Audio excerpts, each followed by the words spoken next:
Alright guys, welcome back to this series. So today, this is going to be probably a quicker episode. We're just going to be adding to startup and moving the running file location. So all I'm going to do is right click my references and just add one here. Go to NetAssembly browser, browse.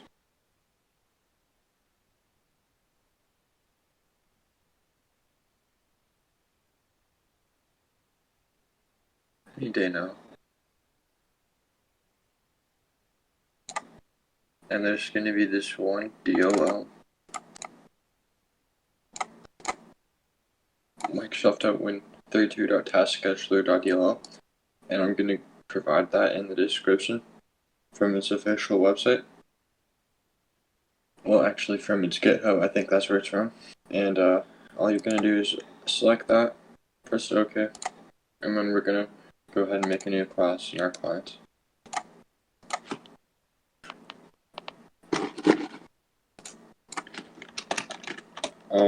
We call this startup handler.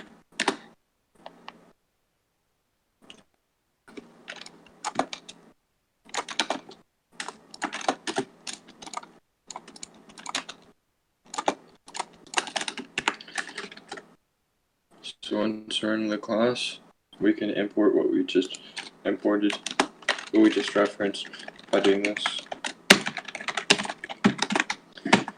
And now we have access to all of that DLL's classes and whatnot. So I'll start. Go ahead, make a public void, add to startup, and I'm gonna go in our class here and make a string, public string, final destination, public. I'm gonna make these actually read-only strings.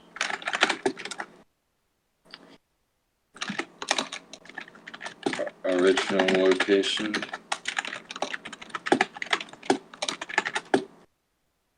and file name. Okay. So, first of all, file name. You can make this whatever you want. Make sure you're writing this in the constructor. You can make this whatever you really want your file to be called. Mine's just going to be simple client.exe.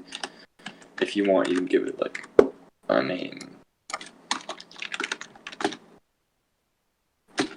Like this, I don't know.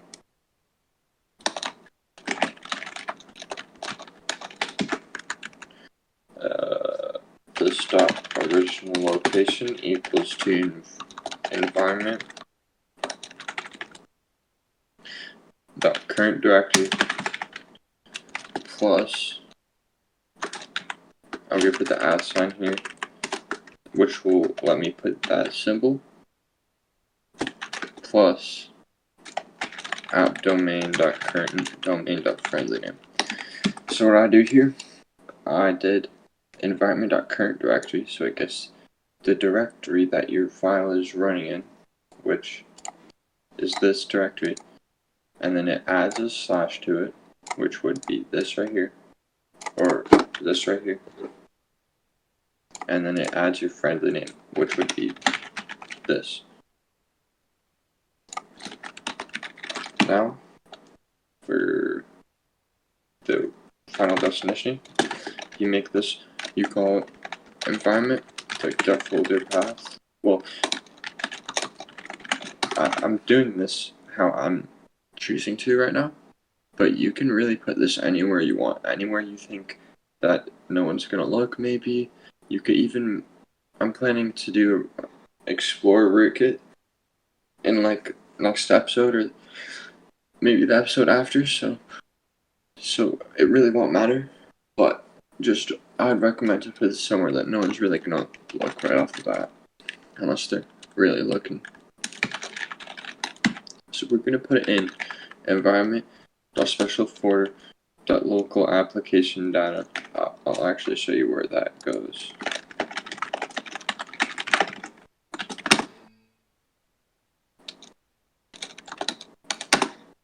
Right here.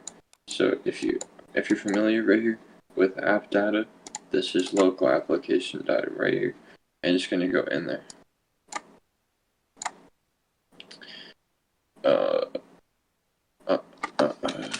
Plus the file name that we decided earlier. Alright, and now what I'm going to do is say public bool file exists. And what we're going to do is we're just going to return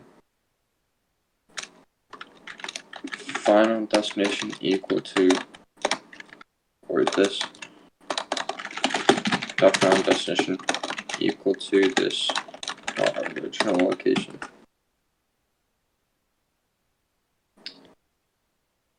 So basically, if where you're running the file is equal to the final destination, that means that your file is already where you want it to be, so it exists. And now add to the startup. This is where we're gonna use this import right here. So I'm gonna use using keyword again. If you don't remember it, that's just we're just doing this so that we don't have to dispose it. It'll dispose it automatically, which prevents memory leaks and whatnot.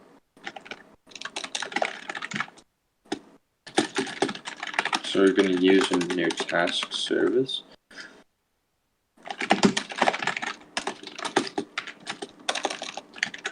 And in this task service, there's a function called task definition, which will just let us now modify everything for this service.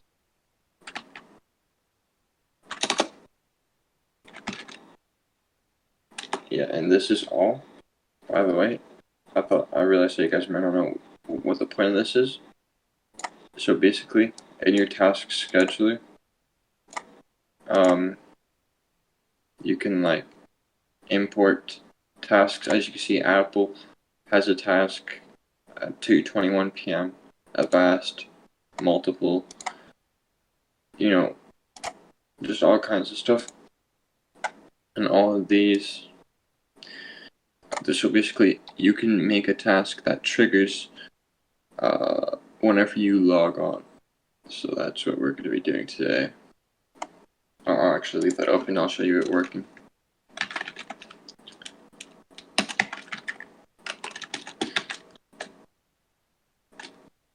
So for the description, you can write something that just flies really easily. I guess we can write. Let me just see what these descriptions are. I don't think they have descriptions. Oh, they do. Some of them do. Avast Overseer is a support application. No one's gonna really look in here. I mean, if you look in here, that's pretty cool, and you could really make a rootkit for this pretty easily. But I'm gonna go ahead and I'm actually probably gonna make a rootkit for this in a different video. Now that I think about it, that'd be pretty fun to do. Description equals, I'll say this is an application that supports your computer. Now, this obviously is just kind of funny, but I couldn't think of anything because usually whenever I make something like this, I disguise it as like a Windows application or like an update scheduler. Now we can add a logon trigger so that it'll trigger and log on, as I said before. And now we're going to tell it what to do when it triggers. So we can store that information at exec action, and final destination is, so this right here, the first thing is the path, and obviously it's going to be the final destination. Arguments, we don't have any, and then working directory would be final destination .remove, final destination .length minus file. I forgot to do this. Doesn't matter, but I like it. Final destination dot length minus file name dot length, file name dot length.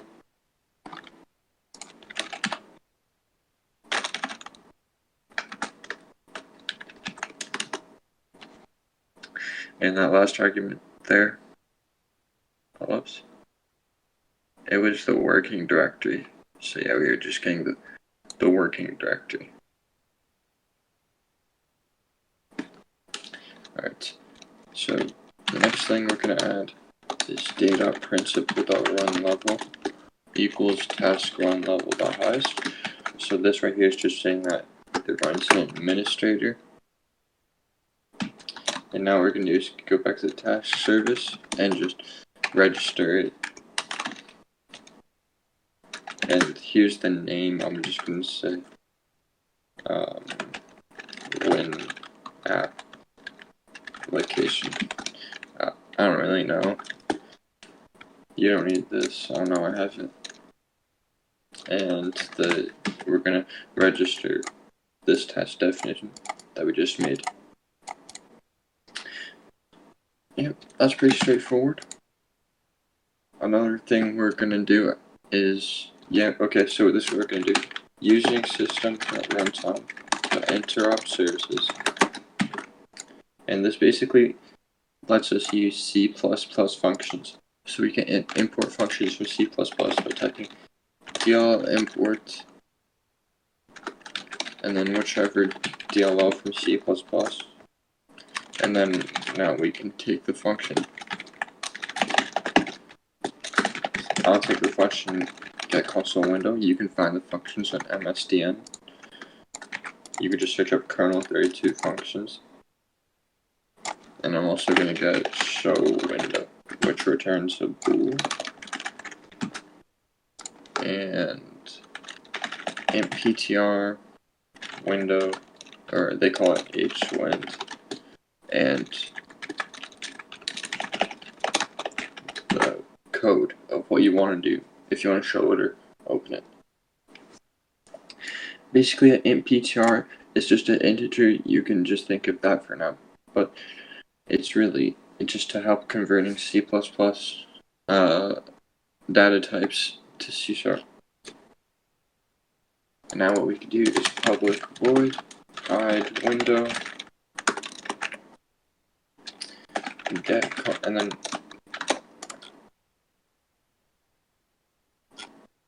we could do the get. I don't know. I'm not sure why it's not showing up. There's definitely a reason, but show window is what we have to do. And then this returns an imptr, so that'll fill in the H window.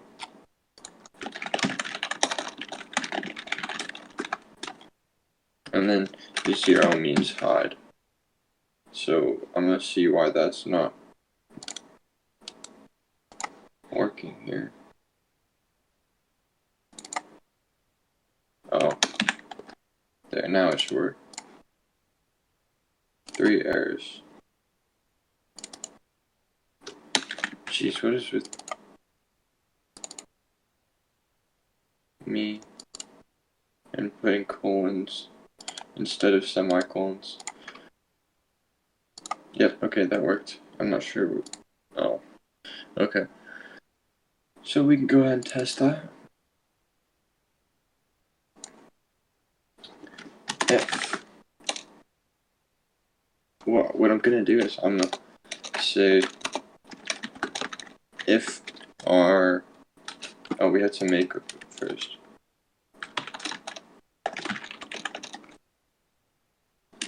Private statics startup handler sh equals new startup handler, and I'm gonna say if sh dot file exists, if the file does not exist, this right here means does not, then that means we need to move it and add to startup and everything. So sh dot add to startup sh. Actually, I'll put hide down here, and we'll see what happens.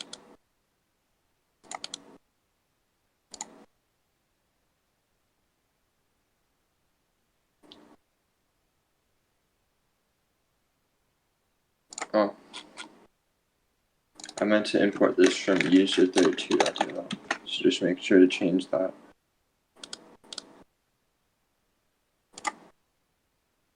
There, now it's hidden. As you can see, it's still running, but it's hidden. And if I go to the task scheduler,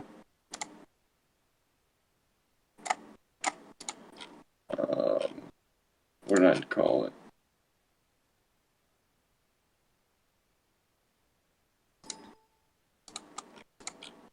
Let me see if this is running.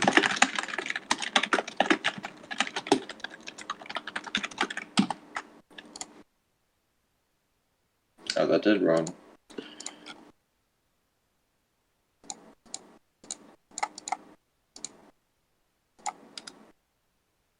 I'm gonna just restart to see if that. I have a feeling that's why.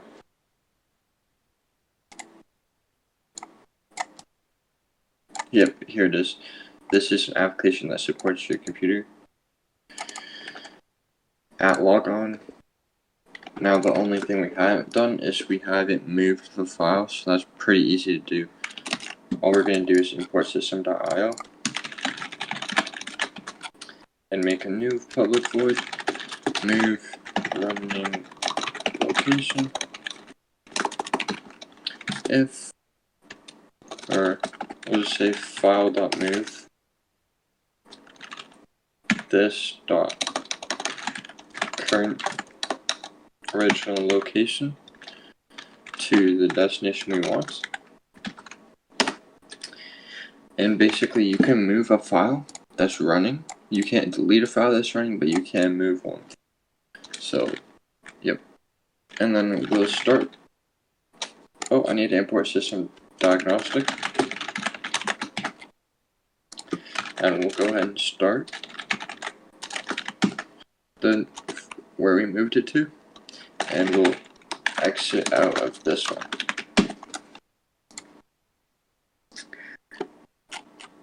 And I'll go ahead and set that right here. Almost did the colon again.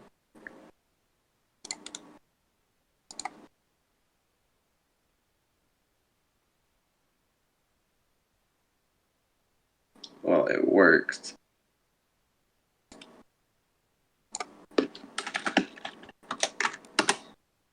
It moved it and it's running right now. I'll show you.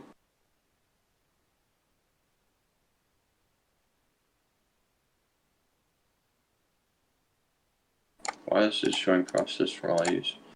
Alright.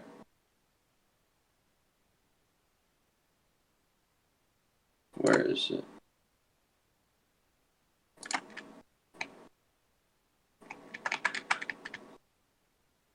Oh, maybe it's not running, but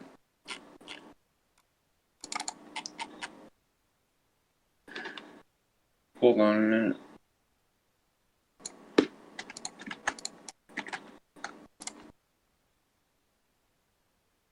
It already exists, is that so?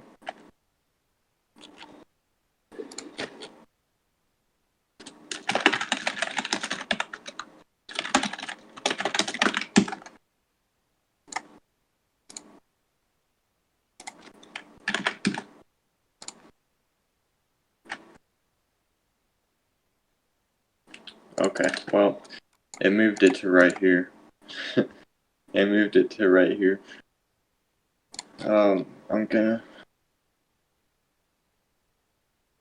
I forgot to add this. So yeah, just make sure you add that, and we'll run this again. There we go. So as you can see, it moved it. And yeah, so that's going to be it for today's episode. I'll see you guys in the next episode. And one more thing, you could move this right here back into there. Alright, bye.